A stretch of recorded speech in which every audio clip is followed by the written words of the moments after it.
Assalamualaikum warahmatullahi wabarakatuh.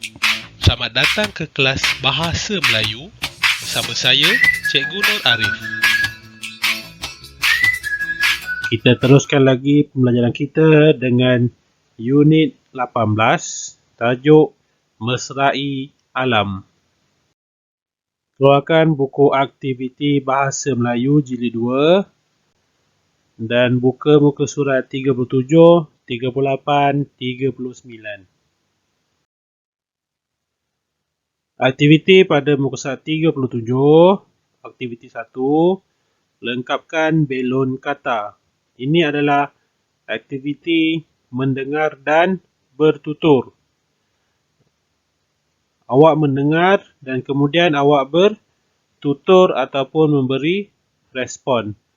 Jadi ini adalah perbualan antara Ibu Dahlia dan kakak. Ibunya berpesan kepada Dahlia supaya menyampaikan pesanan kepada kakak. Mari kita baca apakah perbualan mereka. Usah dibuang sembarangan.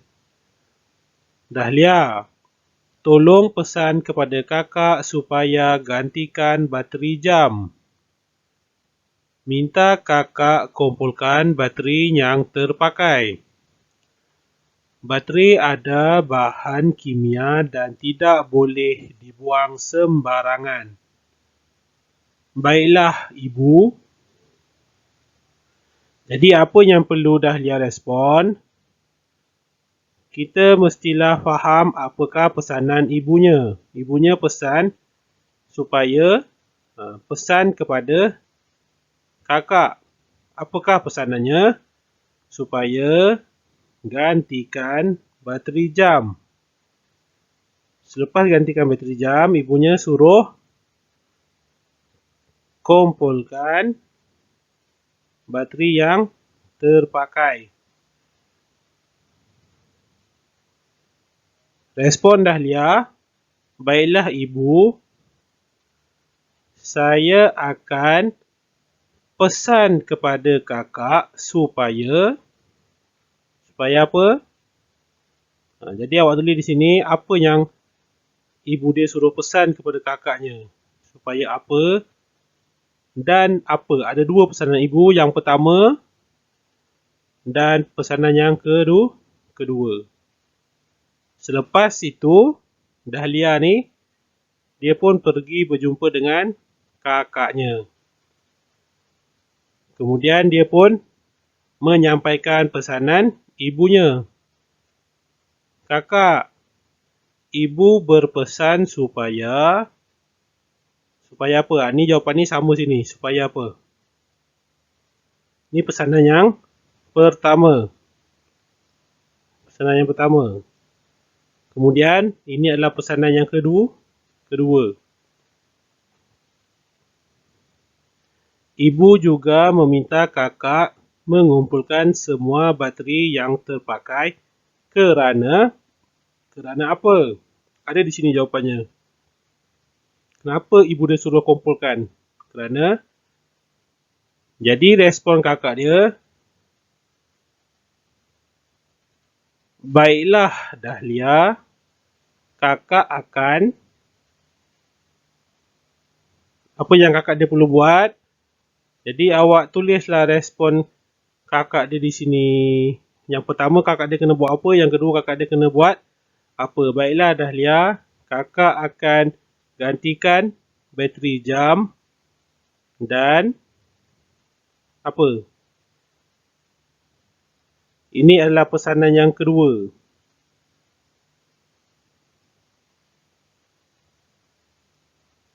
Kemudian barulah Dahlia. Kemudian kakak dia sambung lagi. Betul Dahlia, bateri terpakai yang dibuang merata-rata akan mencemarkan alam sekitar kita. Jadi ini adalah respon kakak dia terhadap di sini. Jawapan di sini. Yang atas ni dia dah respon dengan pesanan yang pertama dan pesanan yang kedua. Kemudian dia respon untuk ruangan kosong ni apa jawapan dia. Dia respon kat sini.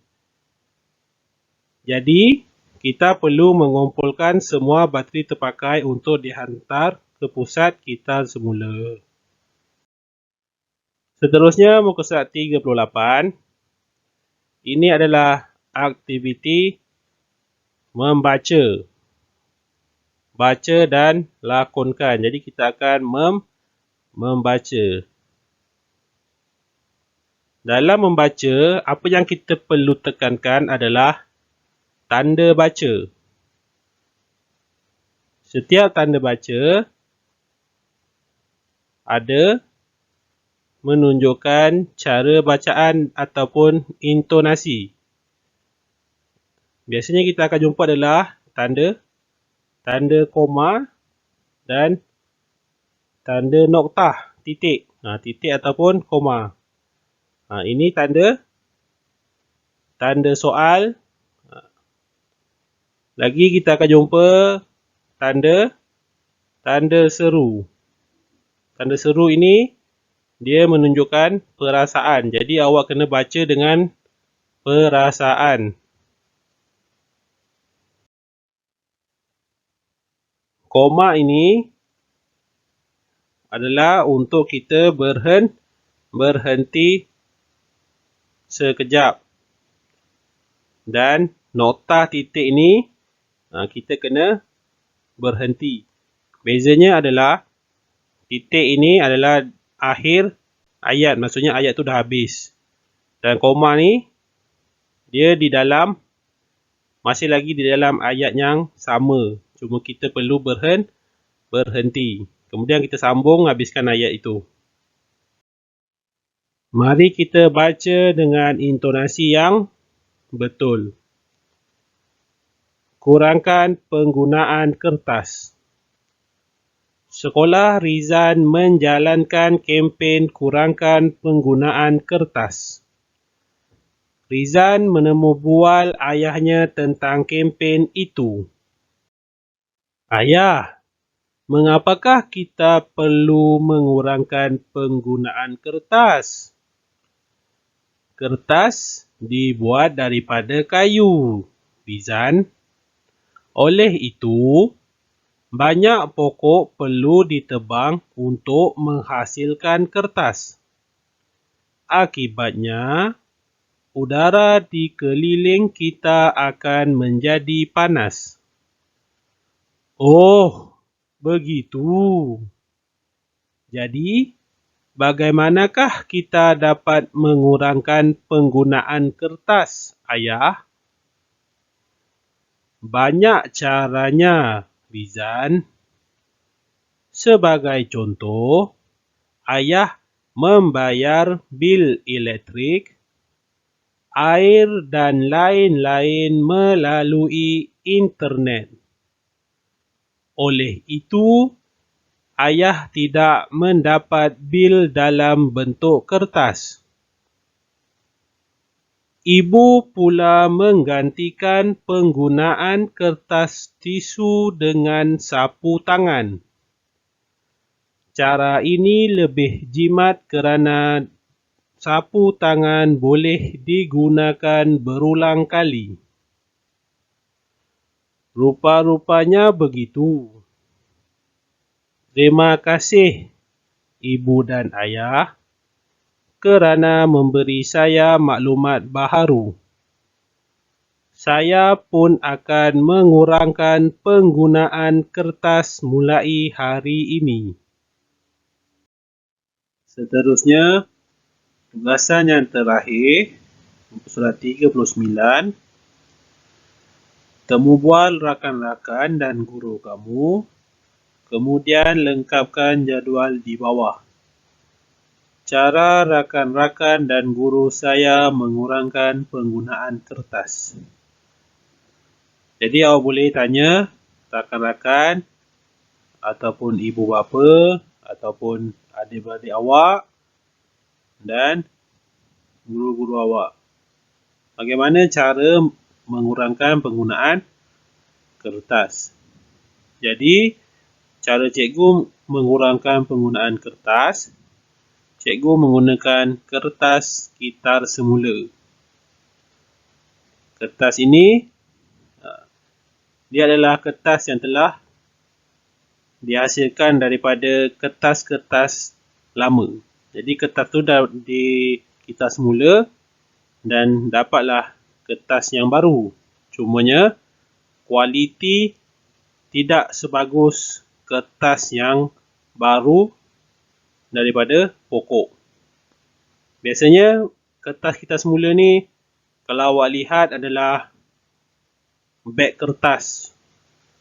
Biasa kita bungkusan beg kertas tu, dia warna lebih kurang warna macam tu adalah kertas kitar semula. Awak fikir apa lagi yang awak gunakan dengan kertas? Contohnya pinggan kertas, cawan kertas. Jadi bagaimana kita nak mengurangkan penggunaan kertas? Contohnya buku latihan awak, buku tulis awak, apa yang awak perlu lakukan supaya tidak berlakunya pembaziran kertas. Okey, itu sahaja daripada saya pada hari ini. Sekian, terima kasih.